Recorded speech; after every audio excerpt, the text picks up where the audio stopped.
Para hadirin yang berbahagia, tiga orang guru kami di depan, ada Abi Quraish, ada Pak Lukman, dan Pak Mukti yang kami hormati. Saya bersyukur sore hari ini bisa ada di sini dan ingin mengajak kita semua untuk mengucap syukur serta mari mengucap salawat salam kepada Nabi Muhammad Sallallahu Alaihi Wasallam. Teman-teman yang baik, Bapak Ibu hadirin sekalian, saya Agus dan saya selama 1 jam ke depan nanti akan memandu kegiatan diskusi kita sore hari ini. Pada sore hari ini adalah sesi launching buku terbarunya Profesor Dr. Muhammad Quraish Shihab yang berjudul Islam dan Politik, subjudul Perilaku Politik Berkeadaban. Kegiatan ini didukung oleh Majelis Hukama Muslimin yang mendukung kegiatan sore ini. Organisasi ini adalah organisasi di mana Abi Quraish menjadi salah satu dan satu-satunya anggota dari Indonesia. Dan buku ini diterbitkan oleh penerbit Lentera Hati, penerbit yang selalu setia untuk menemani kita menerbitkan buku-buku keislaman yang wasatiyah. Dan juga ada titipan dari panitia, setelah sesi ini nanti pada pukul 4.30 bagi nasabah Bank Syariah Indonesia akan ada sesi meet and greet serta book signing buku terbaru Abi Quraish.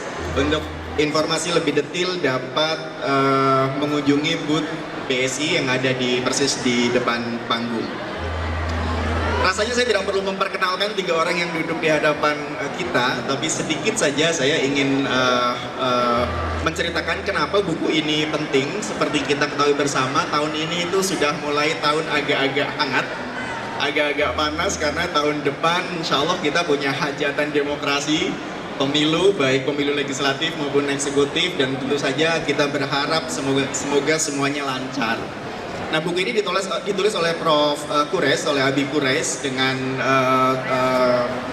dan baru saja akan kita launchingkan di sore hari ini. Sebelum nanti kita minta Abi Quraish untuk bercerita juga terkait buku ini, kami akan mempersilahkan 2 narasumber yang sudah hadir. Yang pertama adalah Prof. Mukti. Beliau saat ini adalah Sekretaris Umum PP Muhammadiyah.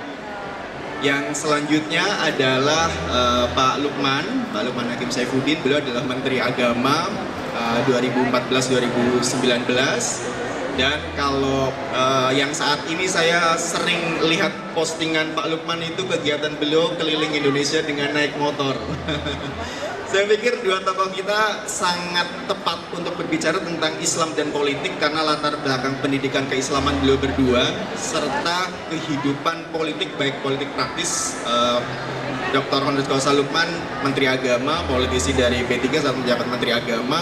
Kemudian di era beliau lahirlah moderasi beragama yang sampai sekarang dikaji dan itu masuk ke dalam LPJMN 2020-2024 yang sekarang juga sedang dikerjakan.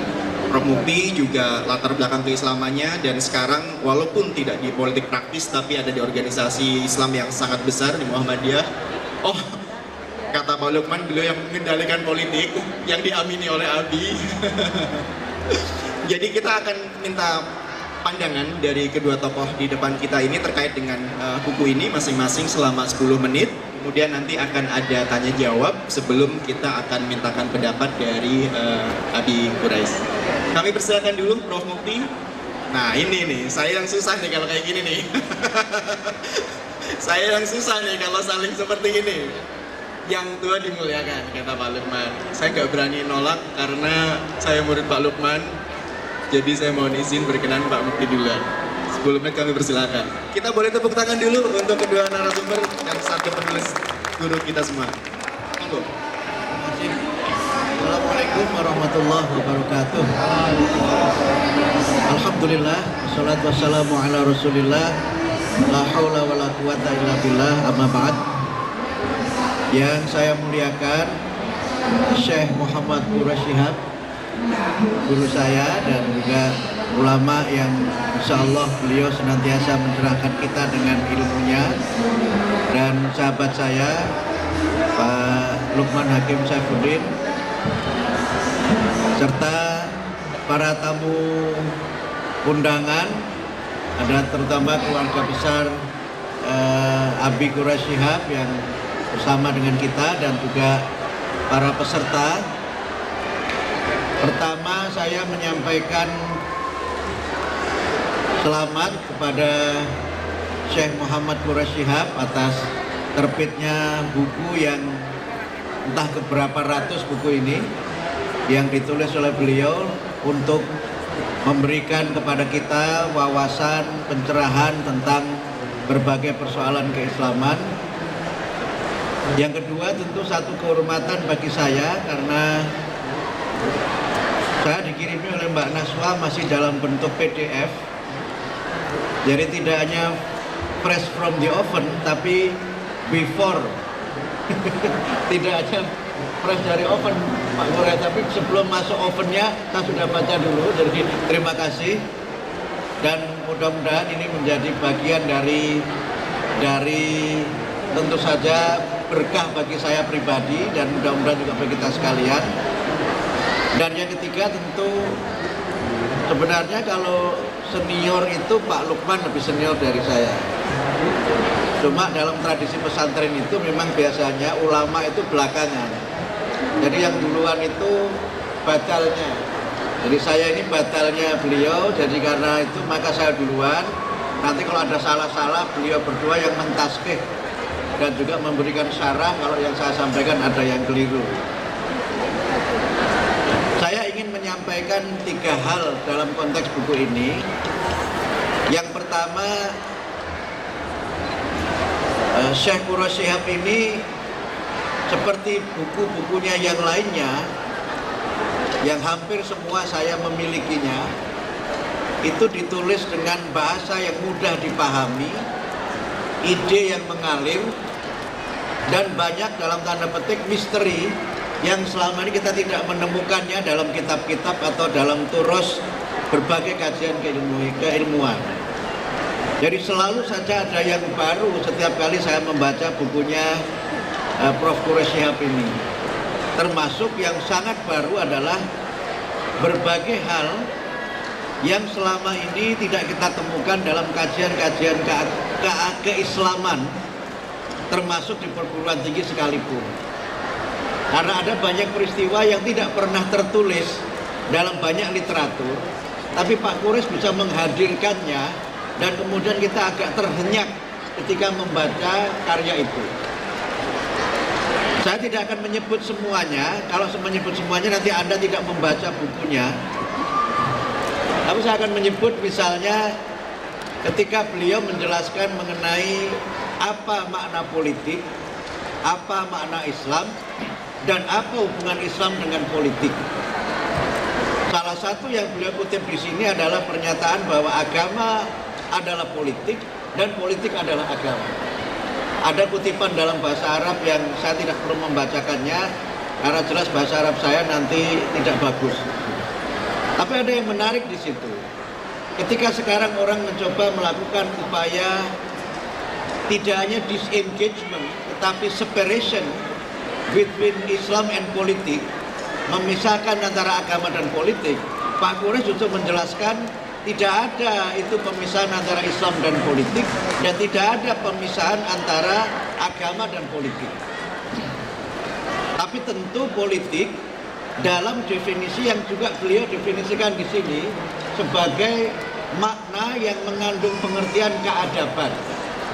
Karena politik sekarang itu sudah mengalami distorsi makna dan bahkan juga sudah mengalami pergeseran yang membuat orang itu memandang politik sebagai sesuatu yang negatif. Ini saya kira menarik karena beliau mengemukakan dengan khasnya Prof. Quraish itu adalah menjelaskan satu pengertian dengan kajian bahasa Arab yang sangat luar biasa, terutama ketika beliau menjelaskan makna siasah, dan beliau mendekatkan antara siasah dengan hikmah, yang dua-duanya sebenarnya memiliki irisan yang cukup kuat kaitannya dengan agama dan politik. Hanya yang memang kemudian beliau ulas di buku ini, hikmah itu maujud di dalam Al-Quran, Tetapi siasa itu ada di dalam hadis, tidak di dalam Al-Quran. Tetapi dalam konteks yang luas, as-siasa itu tidak sekedar politik dalam pengertian al-hizb atau partai politik, tetapi segala hal yang berkaitan dengan pengaturan kehidupan umat manusia dalam konteks penyelenggaraan negara. Hadihi huwa as-siasa. Itulah dia politik. Karena itu tidak ada ruang dalam kehidupan kita ini yang terlepas dari politik. Bahkan Pak Kures mencontohkan di sini, mohon maaf kalau nanti ada yang kaget ya, bagaimana pembacaan Al-Quran itu juga didasari oleh kebijakan politik. Ternyata ada beberapa lafaz Al-Quran yang penyelesaiannya itu karena kebijakan politik. Nanti biar Pak Kures yang menjelaskan itu. Jadi jangan mengira Quran yang kita punya sekarang ini lafadznya itu sama semua di antara para sahabat yang ditugaskan oleh Abu Bakar, dilanjutkan oleh Umar, kemudian oleh Utsman, itu bacaannya sama, baina ashabin Nabi, enggak sama. Masih ada ikhtilaf di antara mereka, bahkan ada satu lafadz yang kemudian keputusan pembacaannya itu lewat keputusan politik. Ini menarik gitu. Dan karena itu, lepas dari yang tadi saya singgung soal satu lafaz dalam Quran itu, keputusan Utsman menetapkan mushaf Utsmani sebagai mushaf pemerintah, dan karena itu disebut sebagai mushaf Utsmani, itu juga keputusan politik. Sehingga kalau kita membaca dalam beberapa qiraatul Quran, bacaan-bacaan Al-Quran itu kan ada beberapa bacaan yang sahabat-sahabat Nabi juga tidak setuju, terutama Ibnu Abbas, yang dia punya bacaan-bacaan agak berbeda dengan sahabat yang lain. Cuma karena dia tidak ketua timnya adalah yang ditunjuk oleh Utsman, ya itu yang dipakai itu. Ini nanti bisa agak nyerempet-nyerempet. Tapi inilah kelebihan Pak Kures yang saya baru tahu, yang itu dikaitkan dengan makna salah satu ahruf. Ya, 3 huruf itu maksudnya apa? Dan oleh karena itu maka selain ada qiraah sab'ah yang kita semuanya pahami itu, ada bagian-bagian dalam bacaan Al-Quran dan qiraatul Quran itu yang keputusannya supaya umat itu tidak ikhtilaf terus-menerus, penyelesaiannya lewat jalur politik. Nah, itu sudah yang berapa tadi saya? Sudah masih yang pertama ya, masih yang pertama karena ada kejutan-kejutan itu.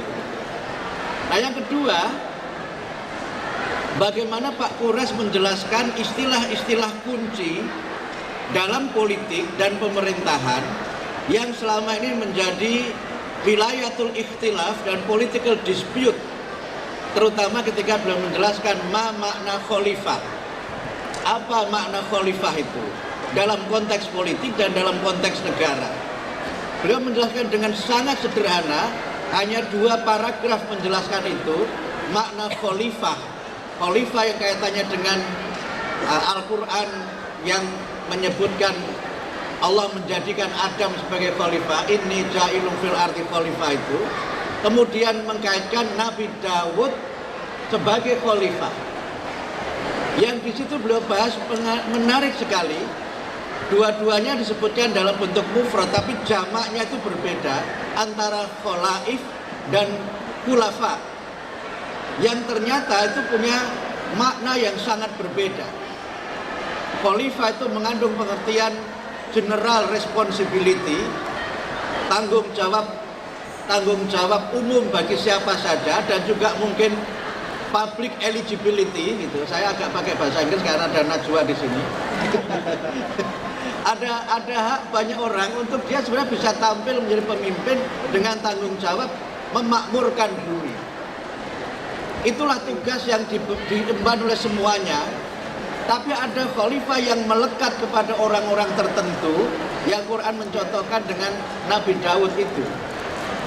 Nabi Daud itu nabi yang juga disebut sebagai raja kan, dalam tradisi disebut dengan King David atau Raja Daud itu, yang punya anak yang juga raja namanya Sulaiman. Dan yang menarik, ini tidak di buku ini tapi di kitab tafsir yang baca, Nabi Sulaiman anaknya Nabi Daud itu diwarisi bapaknya kerajaan, belum memilih ilmu, yang dengan itu dua-duanya menjadi raja. Nabi Sulaiman juga raja, Nabi Daud juga raja, tapi bedanya Nabi Daud itu pemusik dan penyanyi. Makanya kitab-kitab itu isinya kan mazmur itu nyanyian-nyanyian. Tapi Nabi Sulaiman itu ahli bahasa, yang ngerti bahasa semuanya, bahasa semut tahu, bahasa burung tahu, bahasa kalbu juga tahu. Walaupun bahasa kalbu itu milik Titi Dwidayati. Nah, tapi poinnya apa? Coba yang ini nggak perlu disebut tapi nggak apa-apa. Nabi Dawud itu karena raja, istrinya 100. Pak Lukman nggak boleh tiru ya. Itu disebut Ibnu Katsir dalam tafsirnya itu, istrinya 100. Karena Quran juga menyebutkan itu kan itu. Nah, karena itu maka soal bentuk negara, soal pemimpin negara itu bisa bernama apa saja. Pak Kures menyebut di sini, pemerintahan itu penting, kepemimpinan itu penting, tapi bagaimana bentuk pemerintahan itu wilayatul ijtihad, yang manusia punya kewenangan untuk menentukan apa bentuk negaranya, siapa nama pimpinannya, dan Pak Kores menjelaskan dengan sangat sederhana pergeseran pengertian khalifah itu, mulai dari Abu Bakar sampai perdebatan politik serius masa Muawiyah, sampai seterusnya timbul berbagai kerajaan di dalam Islam. Nah, itu yang kedua. Nah, yang ketiga, yang terakhir, karena 10 menit, mudah-mudahan tidak dipotong iklan juga. Yang ketiga adalah bagaimana relevansi dan kontekstualisasi buku ini untuk Indonesia kita sekarang ini. Pandangan orang bahwa politik itu jahat, politik itu kotor, itu karena politik mengalami distorsi dan politik dilepaskan dari akhlak. Ini pesan yang ditekankan Pak Kures dalam buku ini. Politik itu hubungannya dengan keadaban, hubungannya dengan akhlak, hubungannya dengan kemuliaan. Dan satu hal yang juga ditulis Pak Kures di sini adalah politik itu dalam konteks penyelenggaraan negara adalah untuk menciptakan maslahatul am, kemaslahatan umum. Tidak boleh politik itu untuk personal interest, maslahat yang bersifat personal, keberuntungan yang bersifat pribadi. Nah, Pak Kores mencontohkan Muawiyah di situ.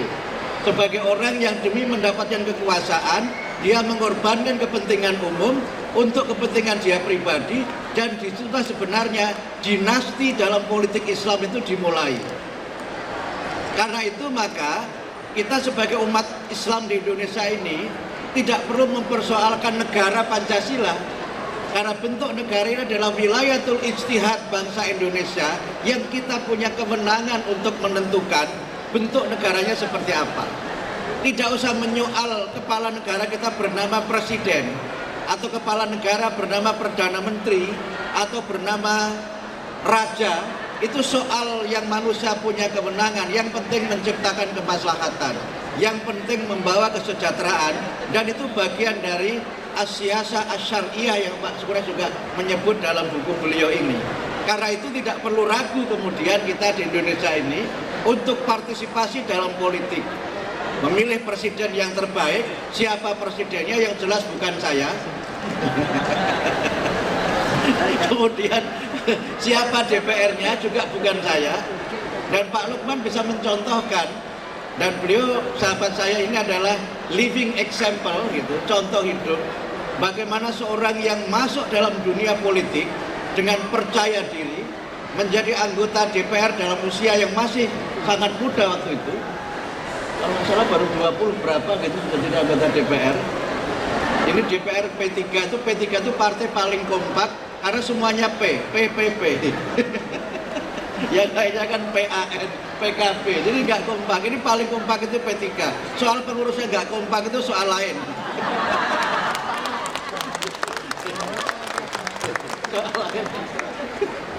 Beliau menjadi menteri yang banyak membuat terobosan ijtihad politik, termasuk tadi moderasi beragama.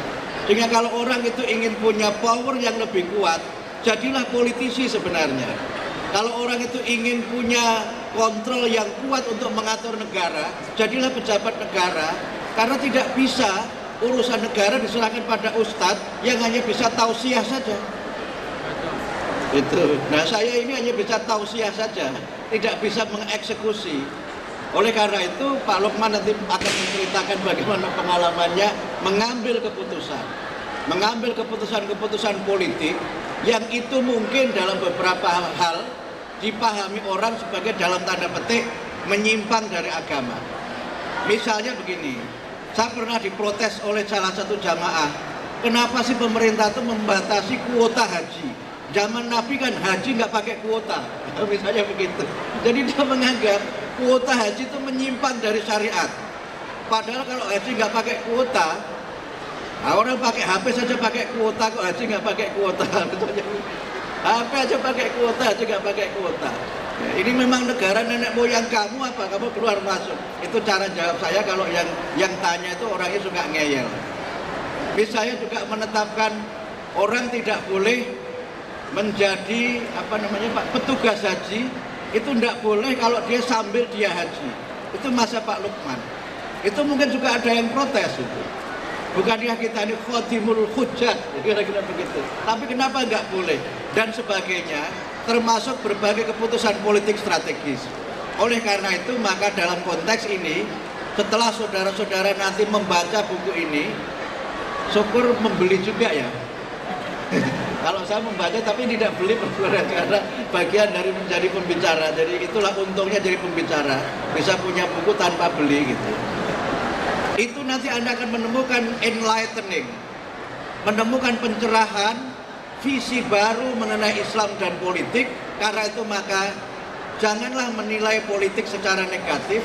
Politik itu mulia sesuai dengan tujuannya, dan politik menjadi salah satu sebab kita mendatangkan kemuliaan dan kemaslahatan kalau pelaku dan penyelenggaranya adalah orang-orang yang berakhlak mulia.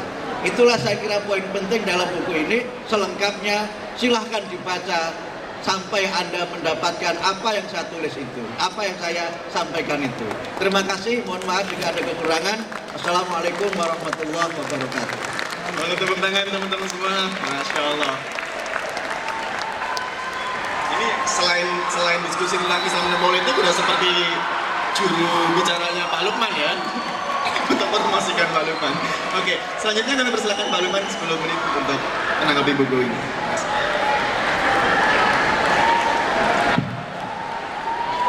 Assalamualaikum warahmatullahi wabarakatuh. Yang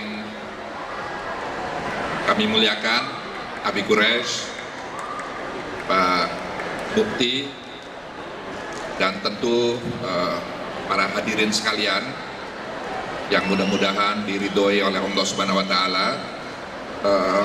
Begini, waktunya 10 menit ya.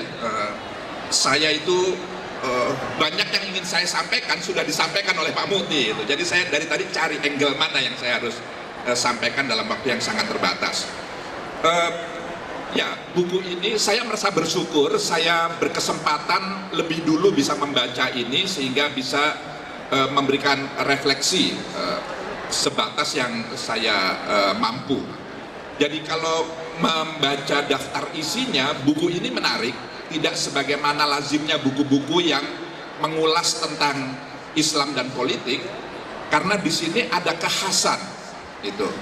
Jadi buku ini tidak hanya mengulas politik Nabi dan para sahabatnya, terkait juga bagaimana pandangan Islam tentang negara, bagaimana kekuasaan milik Allah itu dijelaskan, lalu kemudian kaitannya dengan pengangkatan kepala negara itu dari ahlul halli wal aqdi, hakikat demokrasi, musyawarah, mayoritas, itu pemaknaan dan pengertian tentang mayoritas, keamanan yang mendahului keimanan. Ini menarik gitu ya, bahwa keamanan itu lebih dikedepankan daripada keimanan sampai dengan kampanye. Jadi, nah yang lebih menarik lagi bagi saya, buku ini juga menjelaskan pesan-pesan untuk pengambil keputusan.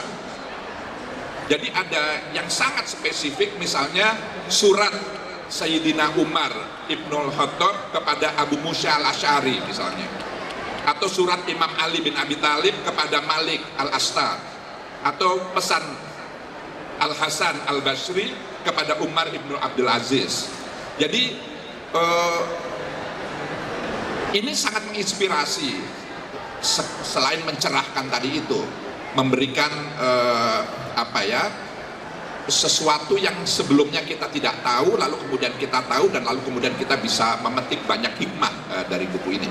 Tapi saya lebih tertarik dari ungkapan yang selama ini menjadi problem umat beragama, khususnya umat Islam, dalam menghadapi dan menyikapi politik itu sendiri.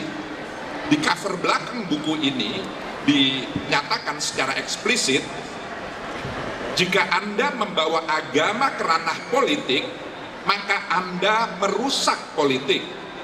Dan jika Anda membawa politik ke ranah agama, maka Anda merusak agama. Ini adalah anggapan yang umum yang sebenarnya menjadi kontroversi yang tidak berkesudahan. Seakan-akan politik dan agama Islam, katakanlah begitu, ini dua hal yang satu pandangan mengatakan harus dipisahkan sama sekali. Jangan bawa-bawa Islam ke dalam ranah politik, kita sering mendengar itu. Atau sebaliknya, jangan tinggalkan Islam dalam politik. Karena jangankan berpolitik, kita masuk toilet saja harus membawa nilai-nilai agama gitu. Ada adabnya begitu, apalagi politik, sesuatu yang sangat mulia. Jadi politik itu tidak kotor, betul sekali yang disampaikan oleh buku ini dan tadi disampaikan oleh Pak Mukti. Yang boleh jadi kotor mungkin sebagian politisinya. Politik itu sendiri mulia karena dia adalah upaya ikhtiar kita bersama manusia yang memiliki beragam aspirasi untuk menata, mengatur kehidupan bersama. Maka itu sangat mulia. Politik itu adalah bagaimana kita mengatur kehidupan bersama di tengah-tengah keragaman aspirasi yang juga beragam-ragam di antara kita. Dulu hukum rimba yang diterapkan, tapi kan agama hadir untuk menata tadi itu, sehingga lalu kemudian politik kita menjadi politik berkeadaban. Nah, oleh karenanya saya ingin menyoroti tadi itu, politisasi agama itu yang sering kita dengar. Sebenarnya bagaimana mendudukkan Islam dalam ranah politik itu.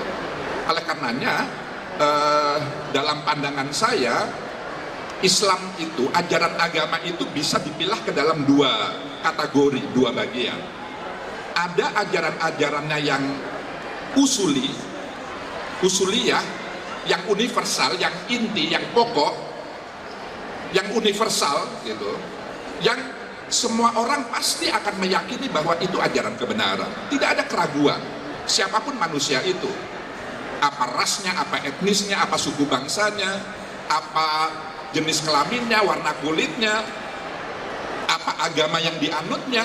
Bahkan orang tidak beragama sekalipun, ketika dia menghadapi ajaran-ajaran agama yang universal, yang inti, yang pokok, yang kulliyat, nah itu ya, yang usuli, dia akan meyakini bahwa itu ajaran kebenaran. Misalnya apa? Memanusiakan manusia, itu pesan kuat agama. Membangun kemaslahatan bersama, menegakkan keadilan, persamaan di depan hukum, jangan lakukan praktek-praktek diskriminasi misalnya. Itu inti pokok ajaran agama.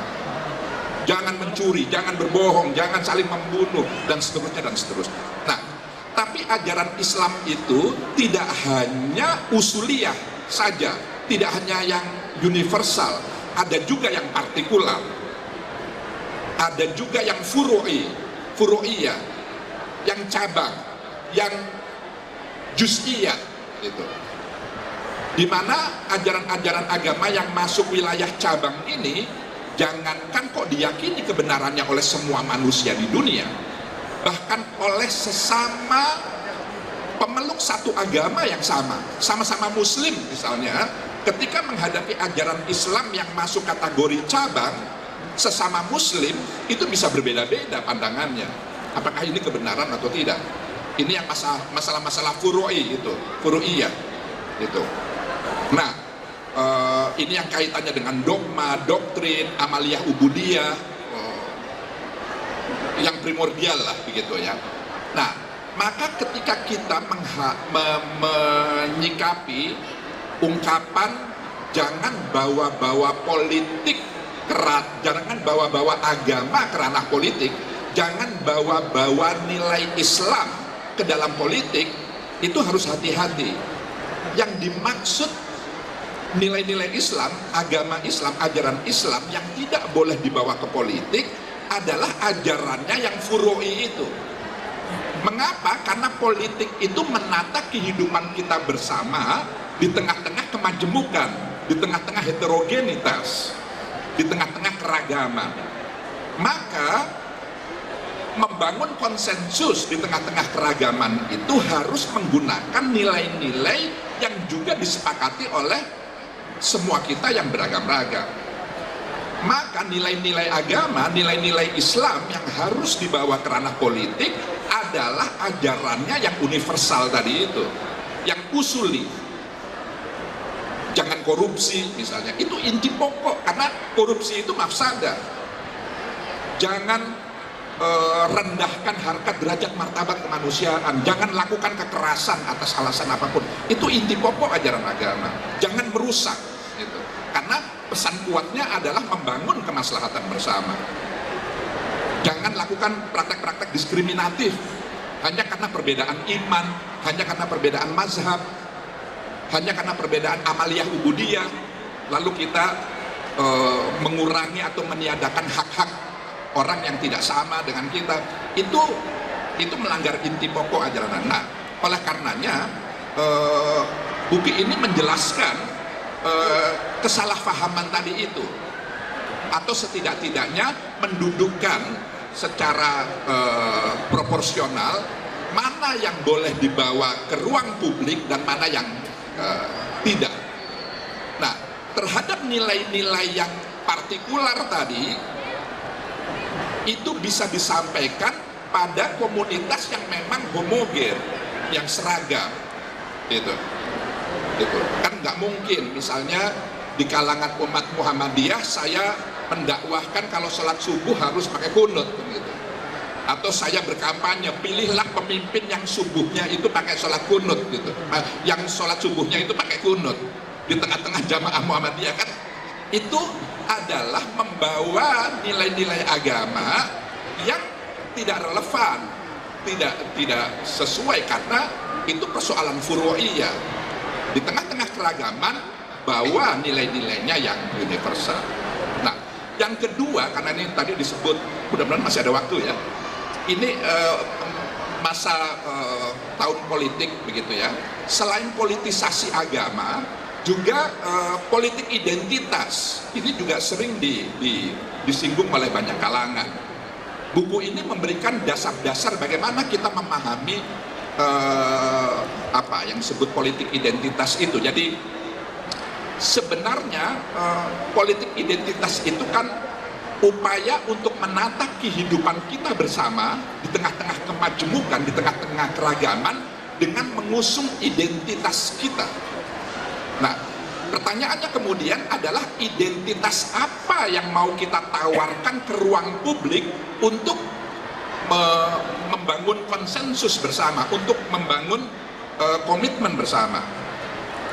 Maka di tengah-tengah keragaman harus dilihat identitas seperti apa yang bisa membelah kita, memecah kita, dan identitas seperti apa yang menyatukan kita, yang merekatkan kita. Lagi-lagi, kalau kita ingin membawa agama Islam, maka nilai-nilai Islam yang usuliyah itulah yang mestinya dikedepankan. Yang inti, yang pokok. Keadilan, kemanusiaan, dan seterusnya tadi itu. Bukan yang furu'iyah. Karena kalau ini yang dibawa, itu akan memecah. Tidak hanya antar umat Islam dengan yang non-Muslim, bahkan sesama umat Islam itu sendiri akan saling berselisih, bersengketa, karena ini persoalan furu'iyah yang diantara kita sendiri sesama umat Islam berbeda-beda, beragam-ragam. Nah, jadi identitas yang merekatkan kita menurut hemat saya, yang juga ruhnya, tidak hanya spiritnya, bahkan ruhnya, jiwanya itu adalah nilai-nilai Islam, itu ya Pancasila kita. Itulah identitas kebangsaan kita di tengah-tengah keragaman. Nilai-nilai ketuhanan, kemanusiaan, dan seterusnya, kelima sila itu. Maka itu sebenarnya yang harus diusung sebagai identitas kita di ranah politik, bukan wilayah partikular dari agama. Saya harus berhenti sampai di sini supaya ada waktu untuk kita dialog. Tapi ini buku memang menurut saya berani dalam artian ini mencerahkan dan tadi itu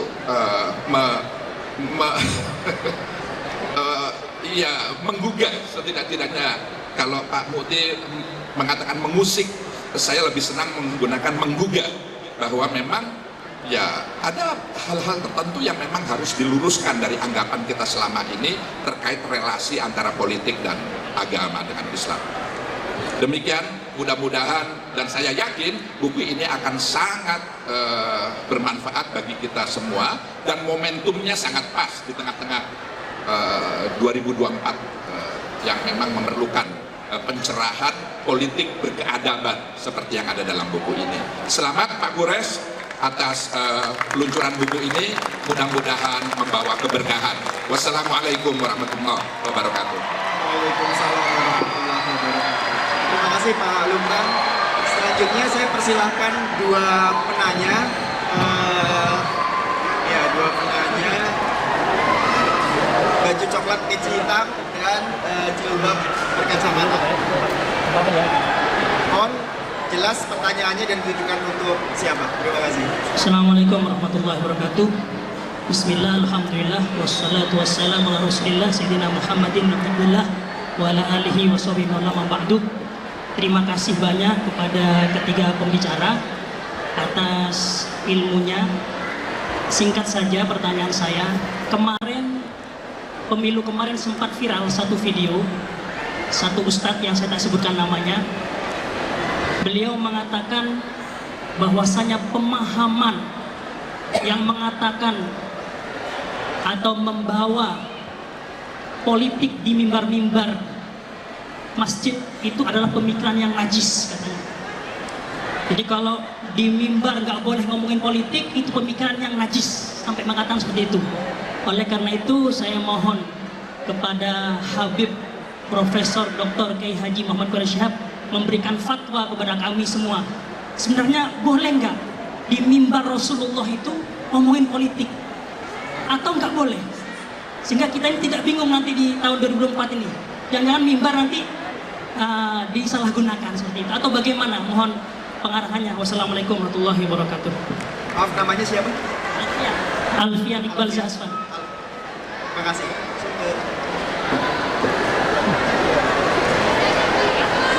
Terima kasih. Assalamualaikum warahmatullahi wabarakatuh. Bismillah, alhamdulillah. Sangat bangga sekali di sini bisa bertemu dengan Nabi Quraish, Pak Iqbal, dan Profesor Mukti. Yang sangat menarik bagi saya apa yang disebut oleh Pak Lukman, kata-kata partikular. Nah, di sini memang ketika kita berbicara partikular itu tadi, seharusnya memang betul semua yang kita buka, kita sampaikan ke umat adalah nilai-nilai inti ajaran Islam tentang perdamaian, toleransi, keadilan, dan seterusnya, yang itu akan membawa kenyamanan bagi rakyat di akar rumput. Tapi dalam hal ini kita sudah melihat hingar-bingarnya politik yang bagi kami, maaf menyebutkan calon presiden boleh ya Pak? Pak Anies dan Pak Imin, ya Kak Muhaimin itu, Gus Muhaimin, itu merupakan bagian dari rakyat Indonesia yang memang kebetulan Gus Muhaimin itu bagian dari NU yang merupakan kebanyakan rakyat Indonesia di tataran itu. Dan tadi disampaikan Pak Profesor Mukti bahwa ya begitulah politik Indonesia harus disampaikan dengan bahasa yang santun. Dan yang menjadi pertanyaan saya, bagaimana kita menjelaskan ke anak didik kita, ke tetangga kita, karena kita sebagai seorang pendidik Pak, kebetulan saya guru di SMA Negeri 1 Bogor, Cigombong, dan sudah sangat anak-anak generasi Z itu selalu bertanya, Bu, kita arahnya kemana? Umi, kita arahnya kemana? Padahal kita sebagai seorang ASN tidak boleh mengarahkan kemana-mana begitu. Dan tolong dijelaskan kembali bagaimana sebagai politik yang sangat menyejukkan bagi kami untuk bisa memberikan pencerahan kepada generasi muda zaman sekarang. Terima kasih. Assalamualaikum warahmatullahi wabarakatuh. Nama saya Rahmi Ifada, guru SMA Negeri 1 Cigombong, Bogor. Kami jauh-jauh dari Bogor bersama pesantren Fathan Mubina. Terima kasih. Terima kasih. Boleh kita kasih aplaus untuk Pak Alfian dan Bu Ramina. Ada masing-masing satu pertanyaan. Tadi titipan dari panitia, kita diskusi dulu dengan Prof. Muti dan Pak Lukman sebelum nanti Prof. Gures, Abi Gures memberikan menjawab pertanyaan sekaligus memberikan respon atas dari Pak Lukman dan Pak. Tadi ada pertanyaan terkait dengan banyak yang nanya nih ke guru atau ASN sebenarnya pilihannya itu gimana. Jadi mungkin agak dielaborate sedikit sebetulnya bagaimana sikap kita terhadap pertanyaan-pertanyaan serupa yang kaitannya dengan politik praktis kali ya, lebih ke arah situ Pak Lukman. Kalau politik praktis Pak Lukman, saya politik teoritis. Iya, politik itu seperti tadi juga, ajaran Islam bisa dibagi ke dalam dua kategori, ada yang inti, ada yang cabang. Politik itu juga bisa dibedakan, ada dua tingkatannya, katakanlah begitu, dua levelingnya. High politik dengan low politik. Gitu. Politik substantif, politik yang memang yang sifatnya substansial, politik yang tadi itu yang membawa nilai-nilai inti dari ajaran agama itu. Sementara low politik, politik pragmatis gitu, atau politik praktis itu lebih berorientasi kepada kekuasaan sesaat gitu, kepada kepentingan kelompok saja, bukan kepentingan secara keseluruhan, tapi kepentingan kelompok. Nah, oleh karenanya harus dibedakan. Di mimbar-mimbar agama, di rumah-rumah ibadah, bukan berarti tidak boleh bicara politik, sangat boleh. Bahkan tidak boleh, harus menurut saya bicara politik, tapi politik tingkat tinggi. Yang isinya adalah inti pokok dari ajaran agama itu sendiri. Di mimbar-mimbar agama, di rumah-rumah ibadah, bicara keadilan, bicara tentang persamaan di depan hukum, bicara tentang kemanusiaan, mewujudkan perdamaian, menjaga kerukunan, itu inti-inti pokok dari ajaran agama. Jangan merusak, jangan melakukan tindak kekerasan dan seterusnya dan seterusnya. Tapi jangan bicara tentang politik pragmatis, politik praktis di rumah-rumah ibadah. Karena itu akan memecah kita. Karena itu kan kepentingan sesaat, kepentingan kelompok, golongan tertentu saja. Yang di antara kita sendiri, meskipun sesama umat beragama, sesama muslim, boleh jadi berbeda aspirasinya, nggak sama gitu. Maka jangan jadikan rumah ibadah, mimbar-mimbar agama sebagai medium untuk memecah kita. Agama itu menyatukan, merekatkan, karena kita beragam-ragam, bukan justru malah membelah. Jadi itu politik yang dibedakan antara dua hal tadi itu. Nah, oleh karenanya menjawab pertanyaan ibu tadi, ya itu yang disampaikan gitu. Itu yang disampaikan, menurut saya begitu. Pak Muti akan menyempurnakan. Saya ingin bicara teoritis saja. Yang pertama, kalau seandainya saya jadi ibu ditanya oleh muridnya, saya akan ajak mereka untuk menerapkan high order thinking skills, berpikir tingkat tinggi. Caranya bagaimana? Pahami programnya. Mereka menawarkan program apa? Yang kedua, pahami identitasnya. Dia itu track recordnya seperti apa? Setelah itu, baru tentukan pilihannya. Jadi ibu tidak mengarahkan untuk sebut nama, tetapi memberikan mereka justru pendidikan politik yang substantif dan edukatif. Nah, karena itu maka jangan kita ini terjebak pada kampanye-kampanye politik yang menurut saya tidak masuk akal. Misalnya sekarang beredar video yang saya juga terima, ada seorang yang kampanye, kalau saya nanti terpilih jadi wakil rakyat, saya akan tingkatkan kesejahteraan guru, gajinya sampai 50 juta. Wah, itu kan meyakinkan. Saya kira itu setuju ya. Tapi pertanyaannya, duitnya dari mana 50 juta itu? Kan? Akhirnya orang bercanda, ya nanti kita bayar pakai yen. Yen duit maksudnya.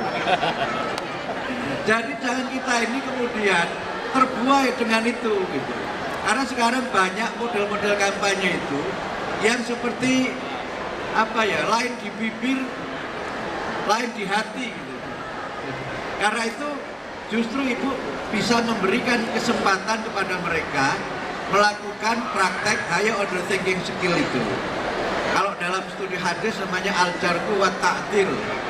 Lihatlah dia kelebihannya di mana, kekurangannya di mana. Karena apa? Tidak ada orang yang sempurna 100%, tapi juga nggak ada orang yang jelek 100% juga. Sehingga silakan Anda menilai. Tapi yang kedua, yang saya kira Ibu perlu sampaikan, begitu Anda menentukan pilihan, hormati perbedaan pilihan. Karena salah satu perbedaan negara demokrasi yang sejati dengan demokrasi yang tidak sejati adalah pada sikap penerimaannya terhadap perbedaan. Karena itu begitu sudah menentukan pilihan berbeda, ya sudah, itu bagian dari pilihan masing-masing. Nah, yang ketiga menurut saya, memang lembaga pendidikan itu, ini kan MK mengizinkan lembaga pendidikan untuk kampanye politik, untuk tempat kampanye politik. Tapi saya secara pribadi melihat lebih banyak madorotnya daripada manfaatnya. Sehingga kalau ada sesuatu yang manfaatnya itu lebih sedikit daripada madorotnya, kalau kita kiaskan dengan ketika Quran melarang memerintahkan wa ithruhuma akbaru min nafihima, maka jangan dilakukan. Itu menurut saya begitu. Nah, ini yang pertama untuk Ibu yang dari Bogor tadi. Nah, yang kedua, saya kira kalau kita bicara sejarah ya, khotbah Jumat itu menjadi arena politik gitu. Jadi kalau ini terutama di NU, Pak. Saya Muhammadiyah tapi agak ngerti NU. Itu kan kalau kita khotbah, bedanya khotbah di Muhammadiyah sama NU itu pada penutup khotbah.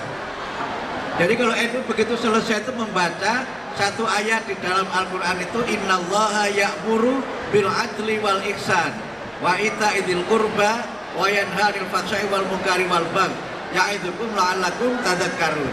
Kalau imamnya khotibnya agak panjang, fadhkuruni adzkurkum washkuruli wala takfurun wala dzikrullahi akbar. Aqimus shalah. Kira-kira begitu ya. Dan saya agak hafal karena alumni NU. Itu kalau kita lihat dari sejarahnya, itu ditetapkan masa Umar bin Abdul Aziz.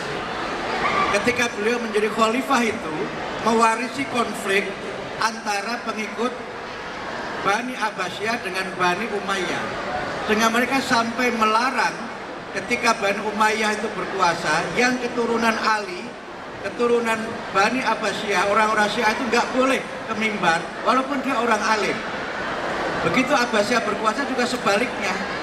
Nah, kemudian ketika Umar bin Abdul Aziz itu menjadi khalifah, beliau membuat kebijakan semua khotib harus membaca ayat itu sebagai satu instruksi dari khalifah bahwa kita harus berlaku adil, nggak boleh primordial, nggak boleh sektarian, dan oleh karena itu khotib harus membaca ayat itu. Jadi itu politik sebenarnya, yang itu di khotbah Jumat, tapi politik yang sifatnya high politik tadi. Bahwa adil itu semua, itu kita semua sepakat, itu perintah Al-Quran. Bahwa kita harus jujur perintah Al-Quran. Cuma ketika kemudian pilih pemimpin yang adil, yang jujur, namanya Abdul Mukti, itu praktis. Tapi kalau kriteria, itu tidak salah, karena itu perintah Al-Quran. Nah, ini yang menurut saya memang kita harus paham rambu-rambu. Termasuk misalnya yang mohon maaf, kadang-kadang kan ada kan di buku Pak Kures ini disinggung sekilas. Misalnya menggunakan dalil agama supaya memilih orang tertentu atau partai tertentu. Dulu ada itu. Dulu waktu Pak Lukman masih di partainya Pak Lukman itu. Kalau orang Islam sejati, sholatnya harus menghadap ke kiblat. Kiblat itu adalah Ka'bah. Tahu kan Ka'bah itu? Dulu. Dan saya agak tahu kenapa dari Ka'bah berubah jadi bintang, sekarang kembali ke Ka'bah lagi. Saya agak tahu juga alasannya itu. Tapi itu Pak Lukman yang seharusnya cerita tadi itu. Nah, karena itu kemudian tidak usah cari mana partai yang ada ayatnya di Quran. Tidak ada. Atau Sadaro. Sadaro itu dulu ada yang mengatakan jangan pilih partai itu karena Quran menyebutkan wala taqrabu hadhihi syajarah fatakuna minadh dhalimin. Katanya begitu. Atau misalnya supaya nggak milih partai politik tertentu, pakai ayat juga Pak Kures. Innallaha ya'murukum an tadbahu baqarah. Nggak boleh juga begitu gitu. Supaya pilih partai itu, pilih partai yang ada ayatnya siapa? Wasyamsi waduhaha. Kayak begitu. Tahu kan matahari itu apa? Nggak boleh. Yang begitu-begitu nggak boleh. Itu namanya menjual ayat Al-Quran untuk nyoblos partai. Itu yang nggak boleh gitu. Jadi saya kira sebenarnya antara politik praktis dengan hal politik sudah jelas. Tinggal kita ini di sini juga Pak Kores menyebut, bisa nggak kita ini tidak melampaui batas-batas yang tidak menjadi bagian dari kemenangan-kemenangan kita. Di sini juga dipesankan di situ. Karena banyak persoalan politik itu muncul ketika orang itu melampaui batas-batas yang tidak menjadi kemenangannya, dan itulah kenapa Pak Kores menegaskan Allah itu malikal mulk gitu. Allah itu raja di raja, bahkan mengutip juga zikir Nabi ba'da sholat itu Allahumma la mani'a dan seterusnya itu. Nanti kalau saya baca sampai lengkap dikira saya juga sama dengan NU juga. Terima kasih Pak Mukti atas jawabannya. Terima kasih, diskusinya sangat menarik, tapi saya sudah diingatkan oleh panitia untuk segera mengakhiri, dan sebagai penutup kami mohonkan Albi untuk memberikan respon atas komentar dari Pak Mukti dan Pak Lukman sekaligus tadi pertanyaan dari Pak. Baik, bismillahirrahmanirrahim. Yang pertama, apa yang disampaikan oleh Pak Mukti dan Pak Lukman jauh lebih bagus daripada apa yang ada di sana. Itu satu, luar biasa. Yang kedua, begini yang saya ingin kemukakan dalam konteks mengapa buku ini. Politik, setiap kita berbicara menyangkut sesuatu, kita harus menjelaskan dulu apa yang kita maksud dengan suatu kata menurut. Sekarang orang berbeda pendapat. Tadi Pak Lukman sudah gambarkan politik di masjid boleh atau tidak. Perbedaannya lahir karena kita berbeda pendapat dalam mengartikan apa yang dimaksud dengan politik. Jadi ketika kita berbicara Islam dan politik, maka kita juga harus mengetahui apa yang dimaksud oleh Islam dengan politik. Karena yang dimaksud dengan politik pada umumnya dewasa ini berbeda dengan apa yang dimaksud. Politik dewasa ini bukan hanya di Indonesia. Atau ada ungkapan begini, yang pertama ditanggalkan akhlaknya itu adalah politik. Setelah itu ekonomi. Setelah itu seks. Tanggal. Islam tidak demikian. Mari kita lihat. Politik, siasat. Kata siasat itu terambil dari kata sasa, Yesus. Sais, dalam bahasa Indonesia juga sais. Sais itu pengendali. orang yang berpolitik itu mengendalikan sesuatu. Bagaimana Anda mengendalikan? Ada delman di sini, Anda harus tahu kemana Anda harus tuju. Kalau ada lubang di sini Anda minggir. Kalau di sini Anda minggir untuk mengantar ke tujuan. Jadi kita harus ada tujuan ketika berpolitik dan menghindari itu. Lubangnya boleh jadi di sini, boleh jadi di sana. Nah, yang sais ini, yang mengendalikan ini, itu harus tahu. Karena itu dalam Islam politik harus yang berpolitik harus tahu arahnya kemana. Kemudian dia harus tahu mengendalikan kendaraannya. Bagaimana supaya mobil ini ke kanan, mobil ini ke kiri. Dia harus tahu persneling, dia harus tahu rem, dia harus tahu gas. Kalau tidak bisa berpolitik. Jadi pengetahuan perlu, arah perlu, apalagi yang perlu. Jangan bunyikan klakson malam, jangan lari cepat-cepat, ada akhlak. Jadi politik harus tahu bagaimana mengendalikan, tahu arah, dan harus punya akhlak. Kalau tidak, dia tidak berpolitik. Itu sebabnya di dalam Al-Quran tidak ada kata siasa. Karena kata siasa juga, dari kata itu juga lahir kata sus. Sus itu kuman di gigi. Nah, Al-Quran menggunakan kata hikmah. Hikmah itu juga semakna persis. Hakam, hukum itu menghalangi, mengantar kepada yang baik. Politik itu menghalangi kerusakan dan mengantar kepada kebaikan. Karena itu politik harus saya kira itu.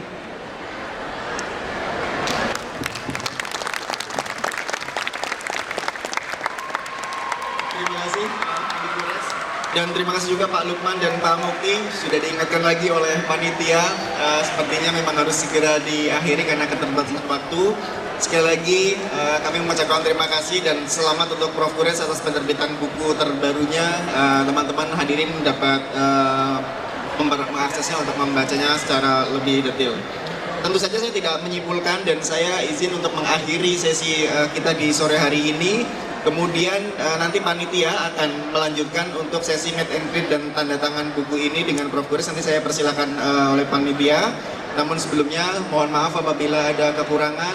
Saya akhiri Assalamualaikum warahmatullahi wabarakatuh. Oh, panitia minta foto bersama dulu.